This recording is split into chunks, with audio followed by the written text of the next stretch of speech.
our group has previously published that bone marrow MRD and free light chains below normal at month 1 is prognostic for survival in patients with multiple myeloma who are receiving CAR-T.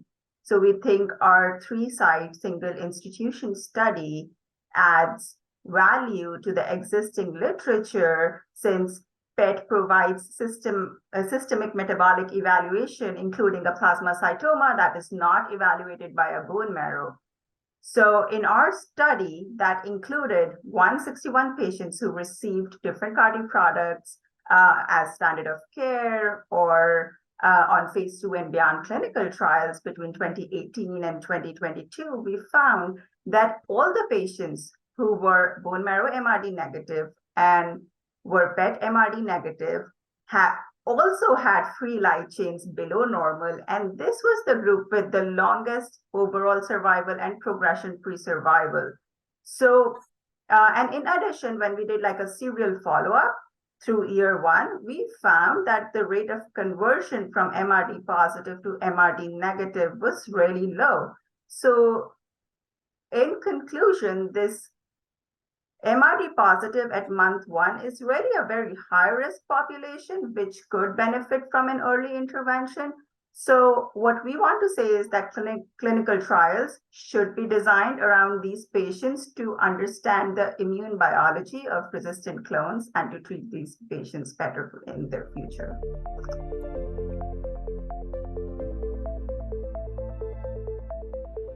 When CAR-T came out, so it has like great overall response rates. So if a patient who is not responding to CAR-T at month 1, and by that I mean has bone marrow MRD positivity at month 1, or has, let's say, free light chains above normal, then that is a really high-risk group. And we found that these patients were doing overall worse. So in our study, this population, which is like bone marrow MRD positive at month 1, their progression-free survival is like 2.9 months. So in most of the centers, the standard of practice is to do this test at month 3. So when you do MRD assessment at month 3, the patient has already progressed.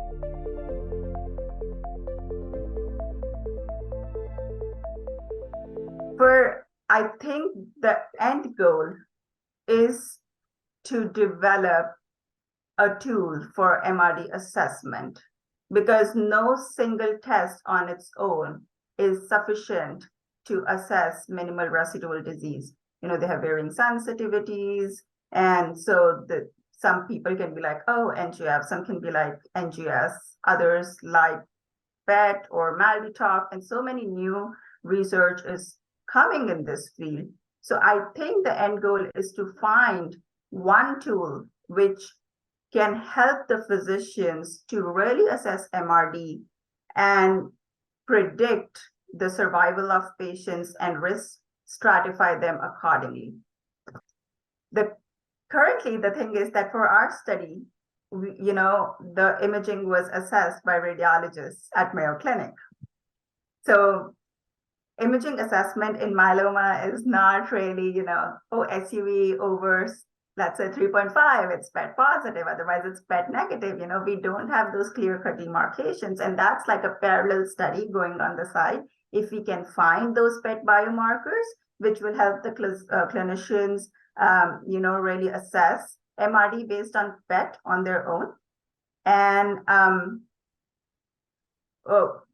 but using PET MRD, I think imaging alone may not be sufficient to assess MRD. We need bone marrow MRD, we need free light chains. We need to look at the overall picture of the patient to really comment on the status.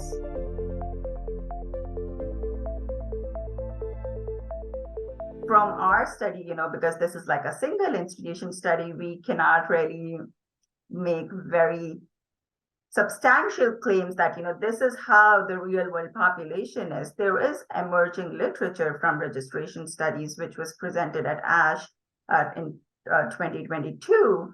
I think abstract number 868, I think another was 2030. And If we have enough evidence, then obviously, it will be strong enough to change the practice. But logistically for us, at month one, the patient is at the CAR T center. So it's a very feasible time point, because it would provide additional information and context, not only to the treating hematologists, but also to the local hematologist this patient will follow.